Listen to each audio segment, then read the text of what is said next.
تا زمانی که اقتصاد و معیشت مردم اولویت نباشد و سیاست و اقتصاد به اهلش واگذار نگردد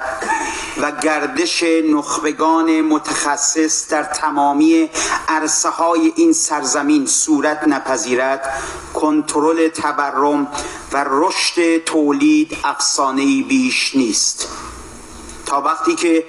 جلوی قاچاق و صادرات کالاهای اساسی مورد نیاز مردم از کشور گرفته نشود، نمی شود از مهار تورم سخن گفت. تا زمانی که دلالان و مافیای پشت پرده عمدن جوجه های یک روزه را معدوم می کنند و خوراک طیور را احتکار می کنند، تا قیمت مرغ که نیاز اساسی این مردم است در یک سال چند برابر گردد و افزایش یابد، نمی شود از مهار تورم گفت.